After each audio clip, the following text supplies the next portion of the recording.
محمد مفتاح باب رحمة الله عدد ما في علم الله صلاة وسلاما دائمين بدوام ملك الله وعلى آله وصحبه اللهم صل على سيدنا محمد صلاة تفتح بها لنا فتوح العارفين وتفقهنا بها في الدين وعلى آله وصحبه. السلام عليكم ورحمة الله وبركاته.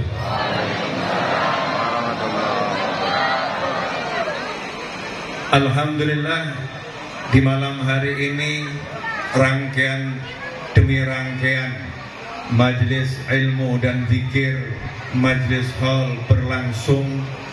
Mudah-mudahan yang hadir mendapatkan barokahnya. Mudah-mudahan yang tidak hadir juga mendapatkan barokahnya. Mudah-mudahan yang mengikuti secara langsung di tempat ini maupun secara online dari streaming di wilayah dan tempat masing-masing mendapatkan barokahnya. Amin Allahumma amin. Ikhwani rahimakumullah, Bapak Ibu, teman-teman semua, saya ingin mengingatkan diri saya pribadi dan siapapun yang mau ikut mendapatkan peringatan dari saya ini. Akhir zaman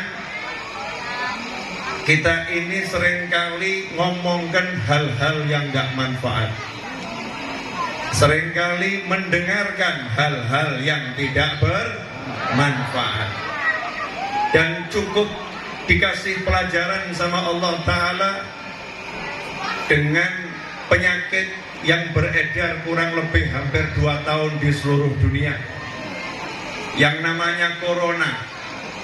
Memberikan pelajaran penting bahwasanya kematian itu sangat dekat dengan manusia. Saya nggak tahu kapan saya akan pindah ke alam kubur. Mudah-mudahan nanti setelah kalian semua.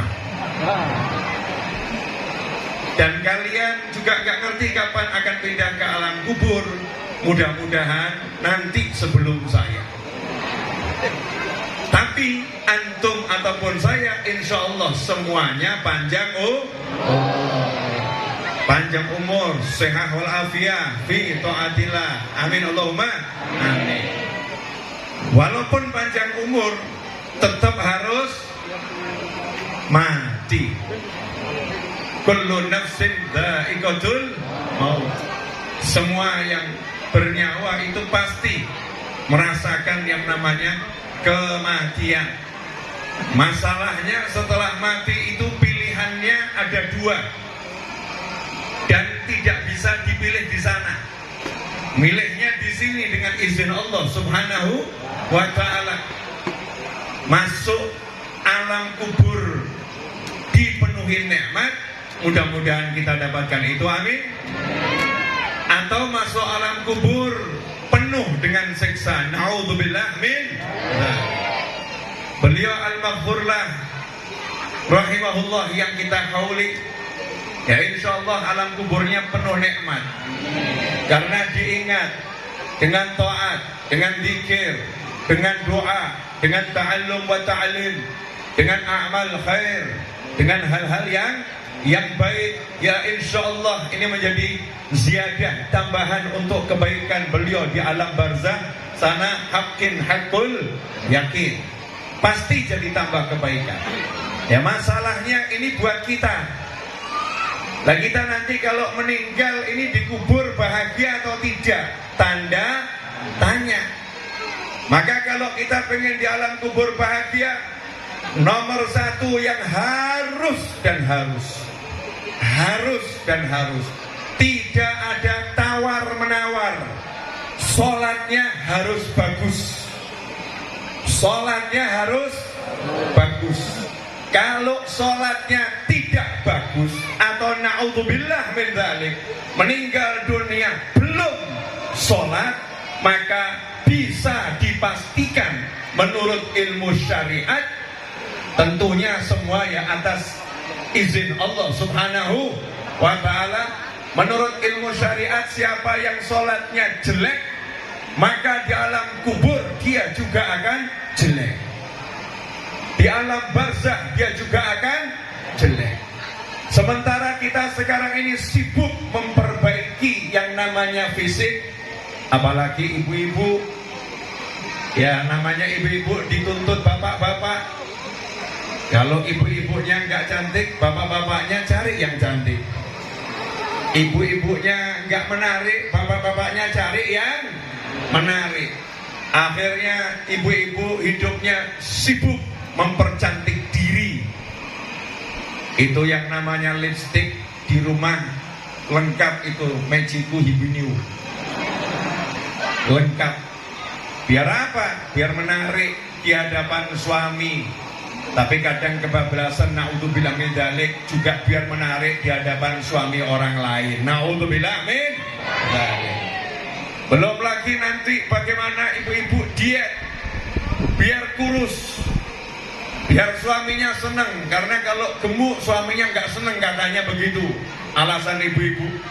Maka ibu-ibu mulai menguruskan diri, diet. Pakaiannya Masya Allah ditata sesuai mode, sampai aurat yang terbuka nggak diurus. Yang penting pokoknya tampilnya oke, kata ibu-ibu seperti itu.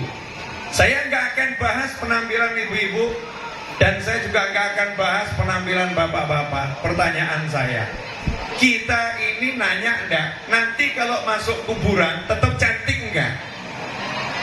Masuk kuburan tetap ganteng tidak?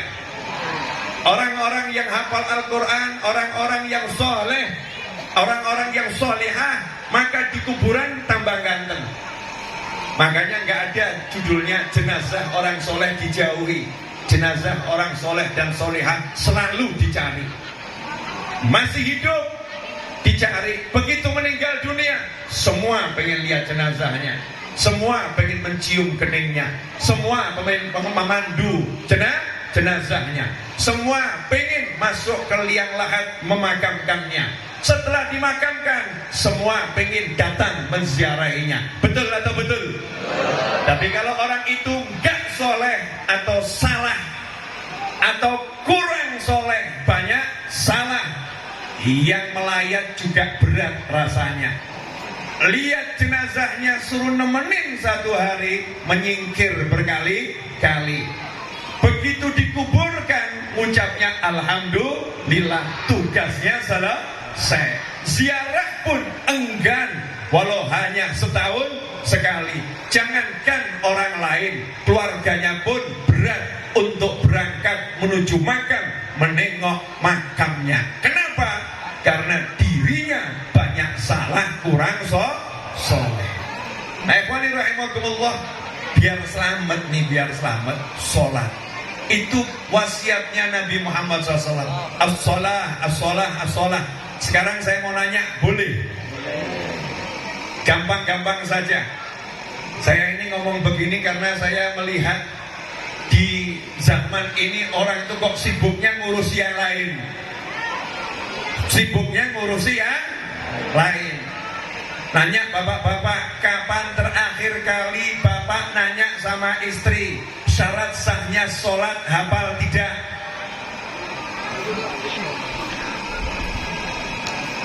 Diam semua. Ibu-ibu, kapan terakhir kali ditanya sama suami, syarat sahnya sholat hafal tidak? Gak pernah. Sejak menikah belum pernah. Berarti suami-suami tidak bertanggung jawab terhadap fardu ain, kewajiban pribadi setiap muslim. Kewajiban istri sholat, tanggung jawab suami. Kalau suami tidak mengajarkannya dan tidak memerintahkannya untuk belajar, dan istrinya sholatnya salah, suaminya dijamin akan diseret ke neraka. Kok bisa? Yang nyeret istrinya. Di dunia saja istri pandai menyeret, apalagi di akhirat. Itu bapak-bapak kalau ke mall jalan itu kan ada yang nahan ya. Siapa yang nahan? Istri. Ayo belok, belok, belok. Ya, dibelokkan ke toko-toko. Mampu tuh istri di dunia narik suami, di akhirat naudzubillah min dzalik, ada istri-istri yang menyeret suaminya ke neraka. Suaminya ahli pengajian, suaminya ahli majelis, tapi gak pernah ngajarin istrinya sholat, gak pernah peduli dengan aurat yang terbuka, gak pernah melarang istrinya untuk jangan menggunjing, jangan ngerasani, perbaiki sholatmu, gak pernah diperhatikan sholatnya. Nanti ditanya oleh Allah Subhanahu wa ta'ala. Bu, saya mau nanya Bu, rukunnya sholat masih ingat tidak? Bapak-bapak, rukunnya sholat ada berapa? Masih ingat tidak? Masya Allah, ada yang ingat ada, yang penting kan sholat. Yang penting kan sholat. Kalau sholat tidak tahu mana yang rukun, mana yang sunnah, tidak tahu mana syarat sahnya sholat, berarti dia tidak pernah paham sholatnya itu sah atau tidak. Kalau tidak pernah paham sholatnya asal sah atau tidak, berarti nanti dikubur masuk dalam kelompok ini. Diperintahkan oleh Allah Subhanahu wa ta'ala, malaikat yang dikubur itu untuk nanya, cek sholatnya. Kalau sholatnya bagus, semua amalnya yang lain kasih predikat bagus, gak usah diteliti. Tapi kalau sholatnya jelek, amal yang lain pasti lebih jelek, yang lain diteliti.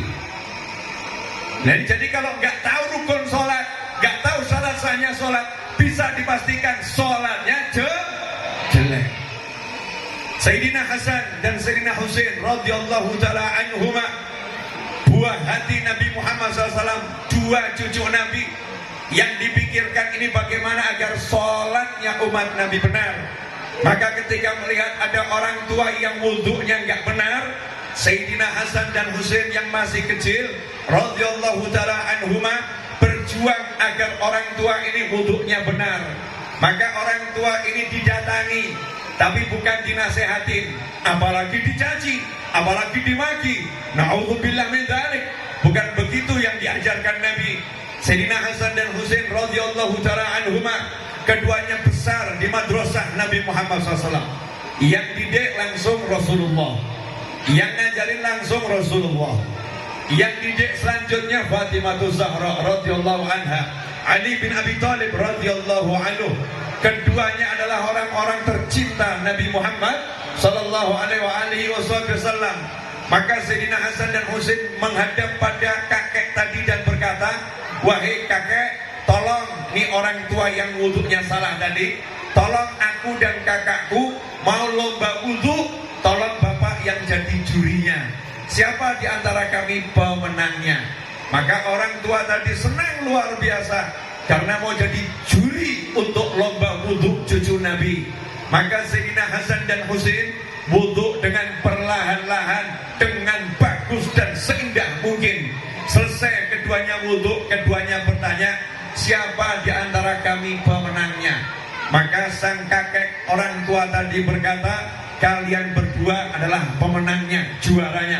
Aku yang kalah. Selama ini wudhuku belum betul, karena wudhuku beda dengan wudhu kalian. Wudhu kalian gak mungkin salah. Hari ini aku sudah belajar wudhu dari kalian berdua. Terima kasih banyak. Ini loh yang diperhatikan, wudhunya bener enggak. Saat ini banyak orang yang israf fil wudhu, yang wudhu di masjid. Air masjid itu air wakaf. Air wakaf haram digunakan untuk selain kepentingan masjid. Bahkan dalam fikih, kalau air wudhu itu melakukan israf, menggunakan gasnya masjid, menggunakan air wakaf masjid, maka hukum penggunaan airnya haram. Kenapa? Karena itu tidak boleh digunakan lebih dari yang semestinya. Berapa banyak orang yang wudhu buang-buang air, tidak mengikuti syariat, sedangkan wudhunya di masjid, menggunakan air masjid. Bagaimana sholatnya bisa bagus kalau dalam wudhunya sudah melakukan perbuatan yang haram? Kelihatannya ini masalah sepele, kelihatannya masalah kecil, kelihatannya. Tapi jangan salah, ini bukan masalah sepele, ini bukan masalah kecil. Siapa yang sholatnya nggak beres, maka dunianya tidak akan beres, apalagi akhiratnya. Siapa yang sholatnya nggak baik, maka dunianya tidak akan baik, apalagi akhiratnya. Allah yang mengatakan wa'mur ahlaka bis-shalah, perintahkan keluargamu sholat. Kami tidak bersabarlah kepadanya, kami tidak minta rezeki kepada kalian, justru kami yang memberi kalian rezeki. Di sini ada pelajaran wa'mur ahlaka bis-shalah. Kalau Allah udah bilang perintahkan keluargamu sholat, artinya sebelum memerintah diajarin dulu. Gak mungkin kita perintahkan sesuatu sementara yang diperintah belum tahu. Karena itu wajib seorang suami ngajarin istri, orang tua ngajarin anak. Karena itu untuk urusan sholat, pelajaran pertama dalam kehidupan adalah sholat. Bayi begitu lahir tidak diajarkan yang lain, yang diajarkan adalah sholat. Begitu lahir langsung suruh mendengar suara azan di telinga kanan, suara iqamah di telinga yang sebelah kiri. Azan dan qomat, pendidikan awal tentang waktu sholat ditandai dengan panggilan azan. Mulai sholat ditandai dengan iqamah, diajarkan sejak lahir. Sebetulnya itu harus dilanjutkan sampai muncullah sabda Nabi Muhammad sallallahu alaihi wasallam, perintahkan anakmu sholat umur 7 tahun. Artinya umur 7 tahun sudah pandai sholat, karena belajarnya sejak lahir. Tapi sekarang sekolah SMA, kuliah, bahkan sudah berkeluarga, bahkan sudah punya anak, sholatnya belum paham mana yang rukun, mana yang sunnah, mana yang tidak boleh, yang membatalkan sholat, mana syarat sahnya sholat. Karena itu kita lihat zaman sekarang banyak orang muda galau, banyak orang muda jatuh, banyak orang muda bingung, banyak orang gak tenang hatinya. Kenapa? Karena sholatnya gak beres, sholatnya gak betul. Kalau pengen kita hidup kita baik, hidup kita menjadi benar, awali dengan perbaiki sholat. Siap memperbaiki sholat? Pulang dari sini wajib hukumnya, bukan sunnah. Wajib hukumnya belajar rukun sholat, belajar rukunnya wudhu, belajar yang membatalkan wudhu, belajar yang membatalkan sholat. Semua itu sudah wajib kalian pelajari dan saya pelajari dan ajarkan kepada yang lain. Karena ini urusan ibadah yang paling utama.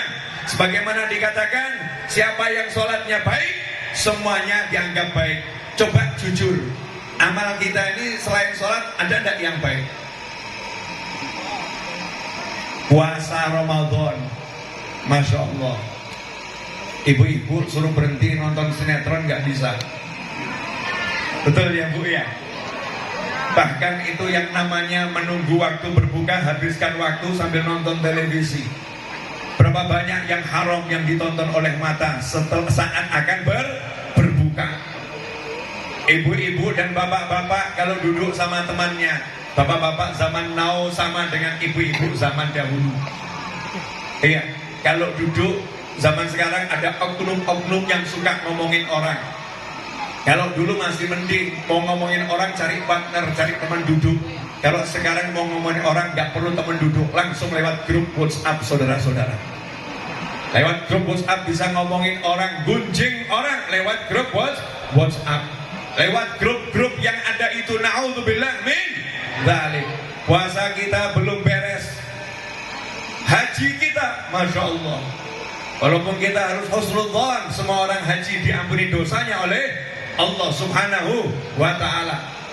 Qiraatul Quran kita, apapun yang kita lakukan, ada riya, ada ujub, ada sum'ah, ada takabbur, dan pelaksanaannya masih jauh dari yang diajarkan oleh Nabi Muhammad sallallahu alaihi wasallam. Maka kalau kita sadar mata banyak maksiat, telinga banyak maksiat, mulut banyak maksiat, amalan buruk kita banyak, maka solusi yang paling jitu untuk selamat dunia akhirat, perbaiki sholat. Karena kalau sholatnya baik, jaminan dari Nabi Muhammad SAW, siapa sholatnya baik, yang lain gak diperiksa, enak kan? Yang penting dinilai sholatnya bagus, yang lain kata Allah udah gak usah dilihat, anggap saja baik. Meskipun rapotnya merah, anggap saja baik. Kenapa? Karena sholatnya baik. Dan sungguh menyedihkan, ibu-ibu takut anaknya terlambat sekolah. Bapak-bapak takut anaknya terlambat sekolah, sehingga bangunkan anak di pagi hari bukan nak sholat, nak sholat. Sama-sama S-nya, tapi beda wujudnya. Nak sekolah, nak sekolah, nak sekolah. Takut terlambat sekolah, gak takut terlambat sholat. Nak subuh, nak subuh, nak subuh. Gak keluar yang muncul. Nak sekolah sekalian sholat, nak sekolah sekalian sholat. Sholat jadi paling belakang, gak dipentingkan lagi. Ikhwani rahimakumullah, kalau kita abaikan sholat, maka kita akan diabaikan oleh Allah Subhanahu wa ta'ala. Coba simak itu panggilannya sholat. Kenapa Habib ceramahnya model begini? Ya inilah ceramahnya para kiai dan habaib tempo dulu. Ceramahnya Habib sama kiai dulu-dulu itu ya begini. Ayo sholat, ayo sholat. Yang diajarkan, coba lihat itu pengajiannya para kiai dan para habaib. Buka kitab, isinya apa? Sholat, wudhu, sholat, wudhu, sholat, wudhu. Ya isinya itu. Karena hidup ini cuma sebentar. Setelah itu MATI, mati. Setelah mati, surga atau neraka. Pengen surga, sholat, sholat, sholat. Saya mau kasih contoh boleh? Berapa waktu yang lalu saya ceramah di Jakarta, saya sampaikan ini. Ini permisalan saya dapat dari teman saya, Cina Muslim almarhum, sudah meninggal. Beliau ceramah waktu itu bareng sama saya. Ya, Cina Muslim almarhum sudah meninggal. Semoga Allah merahmatinya di alam kubur sana. Ini bukti kalau ilmunya manfaat. Masih saya ingat. Kata beliau begini, ada orang pakai jas harga 10 juta. Ceritanya saya modifikasi sedikit, kasih harga biar lebih paham. Pakai jas harga 10 juta. Pakai kacamata harga 10 juta. Pakai jam tangan harga 20 juta. Pakai sepatu harga 50 juta. Pakai mobil harga 100 M. Misal aja ya, mobilnya 100 miliar. Masya Allah. Pakai parfum, parfumnya sekali semprot satu kampung aromanya harum. Keren atau enggak keren? Keren. Turun dari mobil, jalan dengan gagah. Cuman satu kekurangannya, enggak pakai celana. Enggak pakai celana. Saya mau nanya komentar satu kampung, orang kaya atau orang stres? Jawabannya adalah sakno suge-suge stres. Betul. Kasihan kaya-kaya stres. Kasihan kaya-kaya stres. Ibu-ibu pilih mana? Pria yang seperti itu tadi atau pria yang normal, gak pakai baju di atasnya, pakai celana, gak pakai baju, penampilannya lusuh tapi waras, otaknya beres. Pilih yang mana, Bu? Ya mestinya ya. Oh, namanya juga ibu-ibu sugih waras, betul ya? Nah, ini berarti ibu menganggap kalau orang waras itu gak sugih. Kekayaan termahal adalah kewarasan. Apalah artinya punya segala kekayaan kalau nggak waras? Begitu kepala ini waras, Masya Allah, maka yang namanya duit itu nanti bisa dicari dengan izin Allah Subhanahu wa ta'ala. Tapi yang namanya manusia mesti ngomong tuh ya, lah mending sing edan apa sing waras? Kyo sing waras. Pilih yang waras. Orang yang dia itu ibadahnya, sholawatannya bagus. Bagus atau nggak bagus? Bagus. Zikirnya bagus. Bagus atau nggak bagus? Bagus. Iya, majelis ilmunya bagus. Bagus atau nggak bagus? Bagus. Tapi nggak sholat. Ibarat sudah pakai semuanya bagus, tapi belum pakai celana. Belum pakai celana. Maka nomor satu yang diperintahkan para ulama, kasih celana dulu, sholatnya dulu. Sholat. Kalau sholatnya udah beres, berarti udah waras. Setelah itu dikasih yang namanya maulid, dikasih tahlil, kasih yasin, kasih sholawat. Wah, wangi nepol, harumnya luar biasa, kendaraannya megah, dan orangnya memang orang pilihan, maka jalan dimanapun dia akan disambut oleh para malaikat. Ini loh sholat. Nah ini mukadimah ceramah dari saya, udah 23 menit kurang lebih. Saya mau ceramah 30 menit, jadi masih ada 5 menit. Setelah itu nanti dilanjutkan kegiatannya, dan saya akan melanjutkan kegiatan saya. Karena Solo jauh, saudara-saudara. Ya, Solo itu jauh. Boleh saya nanya lagi? Ini kok pada domblong semua, kenapa nih? Bu, ibu pakai rukuh kan kalau sholat? Udah belajar cara pakai mukena? Belajar atau asal pakai? Pakai. Bapak-bapak, kapan terakhir ngajarin istrinya pakai mukena? Saya akan ajarkan ibu-ibu cara pakai mukena malam hari ini, siap? Karena kalau ibu pakai mukenanya salah, berarti sholatnya. Kalau sholatnya salah, berarti tidak. Kalau tidak sholat, tempatnya di. Jadi yang masuk neraka siapa? Orang yang tidak sholat. Nih.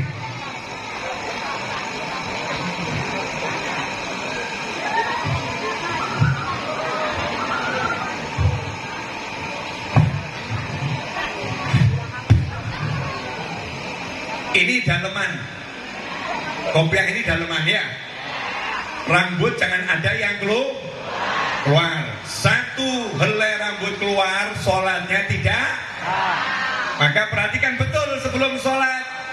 Jangan urusan ATM diperhatikan. Masukkan ATM pinnya jangan sampai salah. Salah 3 kali diblokir.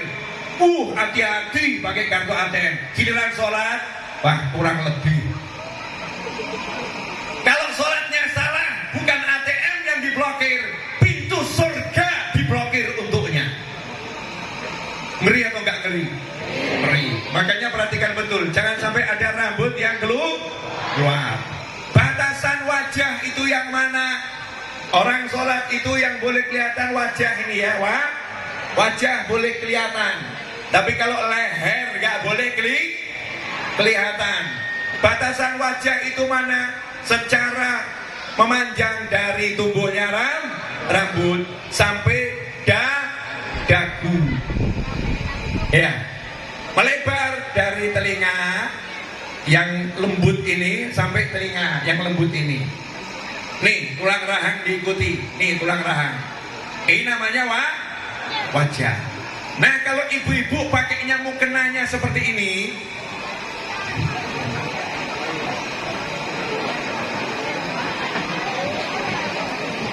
pakai mukenanya seperti ini, dahinya nanti sujud masih bisa kena, maka itu sholatnya secara wajah betul, betul. Tapi kalau ibu pakai mukenanya begini, nih banyak yang pakai mukena begini nih. Bawahnya dagu masih kelihatan. Kalau bawahnya dagu masih kelihatan, berarti auratnya terbuka. Kalau auratnya terbuka, berarti sholatnya tidak. Pada kaget semua. Tadi itu mukena saya gimana ya? Turun bahas ini. Gimana itu? Makanya perbaiki. Padahal yang buat mukena sudah buat pakai tutup di sini ya. Tapi kadang-kadang ibu-ibu agak tangannya ya ditarik ke bawah. Akhirnya di bawah dagu kelihatan, auratnya terbuka. Itu menyebabkan sholatnya tidak sah. Nah ini perbaiki sholat. Insya Allah kalau sholatnya baik, semua jadi baik. Saya amanat untuk diri saya pribadi dan untuk semuanya, pemirsa dimanapun antum berada. Yuk mari kita konsentrasi. Dudukkan anak, dudukkan pasangan hidup. Tes lagi sholatnya. Sebelum dites malaikat dikubur ternyata jelek, naudzubillah min dzalik. Karena anaknya jelek, gak berhenti di situ. Ditanya, ini anaknya siapa? Ini anaknya siapa? Terus dicek bapak ibunya ngajarin sholat atau tidak, pernah ngecek langsung atau tidak. Karena disuruh perintahkan itu ya diajari, ya dicek. Kalau bapak ibunya gak ngecek, maka bapak ibunya akan mendapat azab yang sama. Naudzubillah min min dzalik. Akhiran terakhir, amanatnya Habib Hud tadi yang mimpin tahlil Habib Hud ya. Habib Hud tadi ngasih ilmu sama saya, wasiatnya para habaib untuk akhir zaman.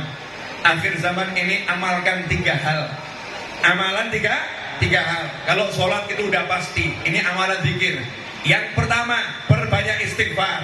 Perbanyak istighfar.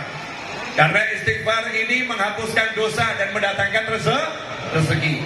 Yang kedua, perbanyak sholawat. Allahumma sholli wa sallim alaihi. Shallu ala nabi. Allahumma sholli wa sallim alaihi. Karena sholawat ini mendatangkan rahmat. Yang ketiga, perbanyak ucapan la haula wala quwata illa billah. Karena tantangan hidup di akhir zaman ini berat. Kalau memang kita merasa berat, merasa nggak kuat, kita merasa suntuk, kita merasa hidup ini sempit, maka serahkan ke Allah. La haula wala quwata illa billah. Aku nggak bisa, yang bisa cuma Allah. Tolong aku ya Allah. La haula wala quwata illa billah. Amalkan ini, istighfar, sholawat, la haula wala quwata illa billah. Kalau kita amalkan, insya Allah rezekinya akan barokah, kemudian rahmat yang akan kemana-mana, rahmat akan ada bersama kita. Yang ketiga, gak ada masalah yang gak tersolusi karena kita serahkan ke Allah, pasti diurusi oleh Allah. Siap mengamalkannya? Satu, perbaiki sholat. Dua, perbanyak istighfar.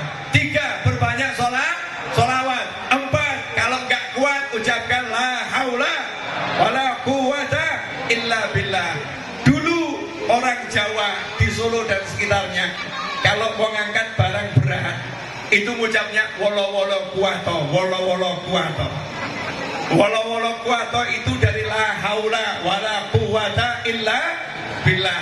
Kita anak cucu cuma dengar wolo-wolo kuwato. Ya sebetulnya itulah haula wala quwata illa billah. Mudah-mudahan barokah dan manfaat. Kurang lebih mohon maaf. Jazakumullah khairan wal afu minkum. Wassallallahu ala sayyidina Muhammadin wa alihi washabbihi sallam walhamdulillahi rabbil alamin. Wassalamualaikum warahmatullahi wabarakatuh.